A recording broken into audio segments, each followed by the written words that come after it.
Hello everybody, and welcome to the Fortean Slip Bedtime Stories. Tonight, the urban legend of the Bunnyman.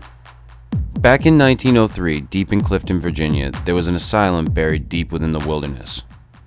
Soon after the Civil War, people started inhabiting the area. It was a very small town. Nonetheless, people didn't like the idea of having an asylum miles down the road, so they all got together and signed a petition for the asylum to relocate elsewhere.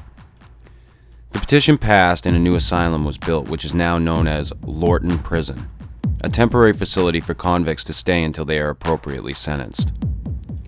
In the autumn of 1904, the convicts were gathered and piled into the bus used to transport them to Lorton. Somewhere during the drive, not too far from where they left, the driver had swerved to avoid something and the bus had started to tip and soon was rolling into a terrible collision course. Most of the convicts were injured but managed to escape the bus and had fled into the night towards the woods. The next morning, a local police investigation had begun, and they began rounding up escaped convicts. Hours turned into days, days into weeks, and weeks into months. Everyone was recovered after 4 months except for 2 people, Marcus Walster and Douglas J. Griffin. During the search for both men, the police found dead rabbits, all of them half-eaten and dismembered. Finally, they were to find Marcus dead by the Fairfax Station Bridge, now known as Bunnyman's Bridge.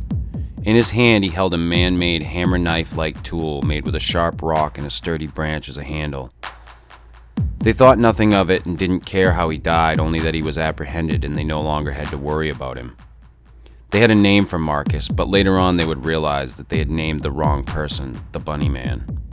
Still searching for Douglas, they kept on finding dead half-eaten rabbits every so often while the search went on. Eventually they were to name Douglas the Bunnyman. Months passed by and the police gave up their search. Everybody assumed the Bunnyman was dead by now, if not gone, so they went on with their small-town lives. Come October, people started seeing dead bunnies reappearing out of the blue and starting to fear the unseen. Halloween night came around, and as usual, a bunch of kids had gone over to the bridge that night to drink and do whatever kids their age in the early 20th century did. Midnight came around within minutes, and most of the kids had left. Only 3 of them remained at the bridge. Exactly at midnight, a bright light came from the bridge, right where the kids were. A few seconds later, they were all dead. Throats slashed with the same type of tool that was found next to the other escapee, Marcus. Not only were their throats slashed, but they were cut up and down their chests, gutted like fish. The Bunnyman then hung both of the boys from one end of the bridge with a rope around their necks, hanging from the overpass with their legs dangling in view of any passing cars. The girl was hung the same way on the other side of the bridge. This happened on Halloween in 1905.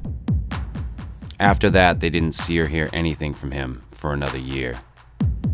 Halloween 1906 was approaching, and parents as well as teens in Clifton still remember the incident that occurred 1 year ago at the bridge. That night, 7 teens were left remaining right before midnight at the bridge.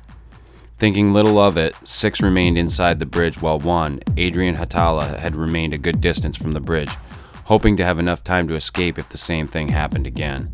She was the only one to witness this. A dim light walking the railroad track just before midnight, stopping right above the bridge at midnight, then disappearing at the same time that a bright flash was inside the bridge. She heard the deafening sounds of terrified screaming coming from inside the bridge that lasted only seconds. Moments later, they were all hung from the edge of the bridge in the same way as the corpses a year earlier. Horrified, she ran home and refused to tell all of what she saw, just spattered words mixed with incoherent mumblings that the people of her town had put together to come up with her story. No one understood it or believed her. They charged her with the teens' murders and locked her up in the asylum of Lorton. In 1913, the same thing happened with 9 teenagers this time on a Halloween night once again. Adrian was still locked up. They dropped her sentence, but it was too late. The insanity had finally conquered her. Even if she was released, she was too far gone to have a life, so she spent her remaining years in the asylum until she finally died in 1953 of reported shock. No one knows what exactly she died of shock from, but supposedly she had died in her sleep, dreaming of that one dreaded night. More murders were to take place, however, although after the murders in 1913, most people stayed clear of the bridge on Halloween. 1943 rolls around and 6 teenagers go strolling out on Halloween night. A couple hours later, all of them are dead, same way as all the others. Investigations took place, but as usual, nothing was discovered.